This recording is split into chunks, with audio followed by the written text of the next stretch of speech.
नमस्कार. मी मोरेश्वर. हाय Maharashtra YouTube news चॅनलमध्ये आपलं स्वागत आहे.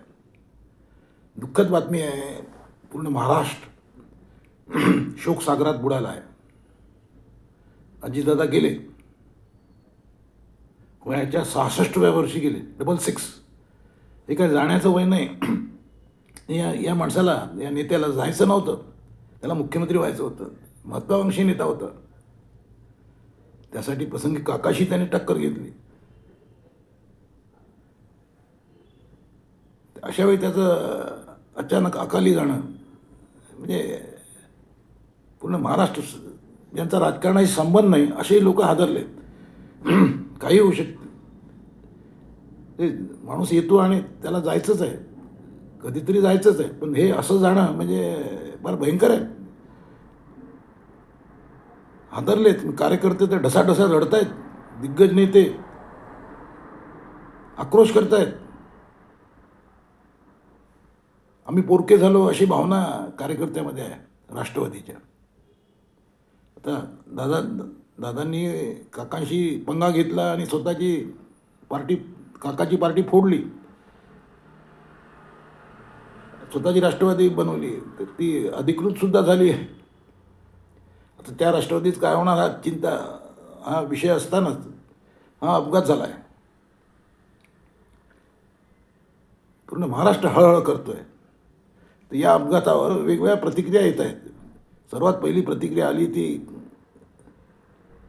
अजितदादांचे काका शरद पवार, जे राष्ट्रवादी सुप्रीमो शरद पवार काय म्हणतात? शरद पवारांची पहिली प्रतिक्रिया आहे.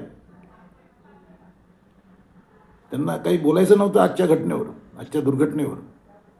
त्यांनी तसं सांगितलं आहे की मला आज मीडियापुढे यायचं नव्हतं, पण आलो आहे. शरद पवार म्हणाले की महाराष्ट्राचं कधीही भरून न निघणारं नुकसान झालं आहे. हा निव्वळ अपघात आहे. शरद पवार म्हणतात हा निव्वळ अपघात आहे, यात राजकारण नाही. म्हणजे एवढ्या वेळी बोलताना सुद्धा शरद पवार खूप भाऊक झालेले दिसले. खूप भाऊक झालेले बघायला मिळाले. त्यांना अश्रू अनावर झाले होते. बोलता देखील येत नव्हतं. पण आता काही जणांनी या विमान अपघातावर शंका उपस्थित केल्या आहेत. त्या पार्श्वभूमीवर शरद पवारांची ही प्रतिक्रिया महत्त्वाची आहे. शरद पवार म्हणतात यात काही राजकारण नाही, हा शुद्ध अपघात आहे, ॲक्सिडेंट आहे. ज्या विमानाचा अपघात झाला त्या विमान कंपनीचे मालक, त्यांची प्रतिक्रिया मात्र फार वेगळी आहे. म्हणजे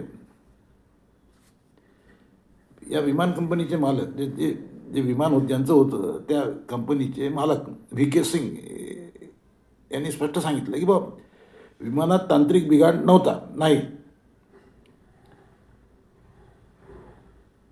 म्हणजे तांत्रिक बिघाड नाही हे सांगून व्ही.के. सिंग मोकळे झाले. व्ही.के. सिंग म्हणाले विमान चांगल्या स्थितीत होतं. जो वैमानिक होता तो अनुभवी होता. 16,000 तास त्याने विमान चालवलं आहे. ते म्हणतात चौकशीमध्ये काय ते पुढे येईल, परंतु प्राथमिक माहिती अशी आहे की तांत्रिक बिघाड नव्हतं. कमी दृश्यमानतेमुळे अपघात झाला. म्हणजे कमी दिसत होतं, रनवे दिसत नव्हता वैमानिकाला, धावपट्टी वैमानिकाला चांगली व्यवस्थित दिसत नव्हती, त्यातून अपघात झाला. म्हणजे उजेड कमी असतानाही म्हणजे वैमानिकाने विमान उतरवण्याचा प्रयत्न केला. या कंपनीच्या मालकाने हाही दावा केला की आम्ही वेळोवेळी विमानाची देखभाल करतो आणि हे जे विमान होतं म्हणजे ते एक विश्वासार्ह मॉडेल होतं. म्हणजे जगभरात हे मॉडेल वापरलं जातं. पण प्रत्यक्षात वस्तुस्थिती हे आहे की हे विमान म्हणजे या कंपनीचं विमान म्हणजे हे मॉडेल जे आहे ते कित्येक वर्षे आधी कंपनीने बंद म्हणजे त्याचं उत्पादन बंद आहे, तरी ते वापरलं जातं. आता अपघात तो अपघात म्हणजे कोणी पाहिलं होतं भविष्य? म्हणजे अजितदादा अशी अचानक एक्झिट घेतील हे कोणी अपेक्षा केली होती? कोणी नव्हतं. स्वप्नात सुद्धा लोकांनी पाहिलं नव्हतं.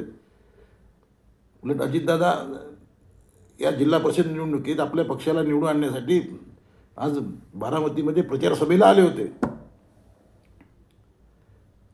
पण विधी लेखित काही वेगळं होतं. आतली माहिती अशी आहे की धावपट्टी परिसरात म्हणजे हे विमान बारामतीमध्ये उतरणार होतं, मुंबईहून निघालं होतं.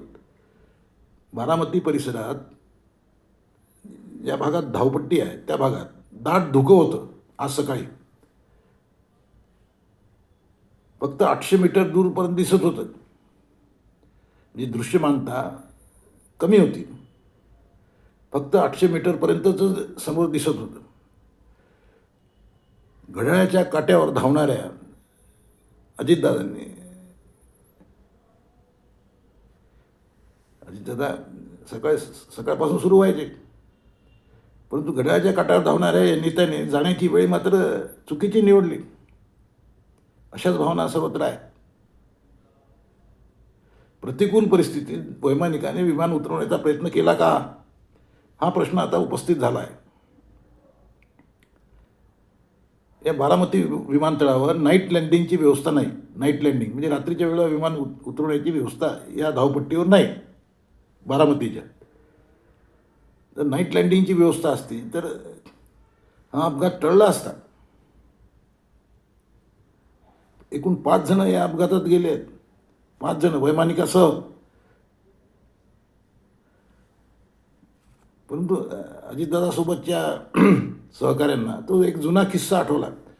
2024मध्ये अजितदादा मुख्यमंत्री देवेंद्र फडणवीस यांच्यासोबत गडचिरोलीच्या दौऱ्यावर होते. त्यावेळेचा किस्सा खुद्द अजितदादांनीच एका सभेत सांगितलं.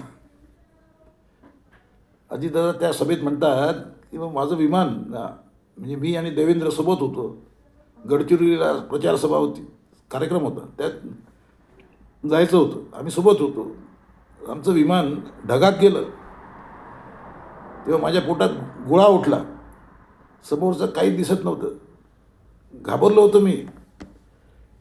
पण बाजूला बसलेले फडणवीस हे निवांत होते.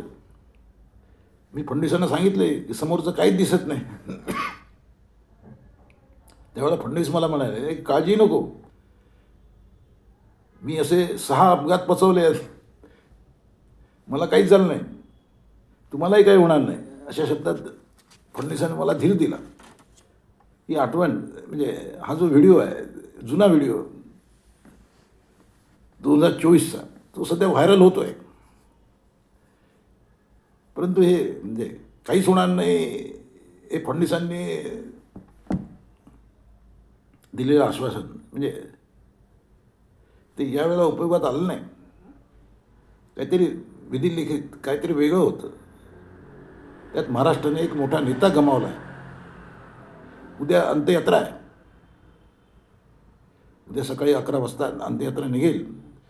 अंत्यविधीला खुद्द पंतप्रधान नरेंद्र मोदी, अमित शहा गृहमंत्री देशाचे, हे दोघं येत आहेत अशी माहिती आहे.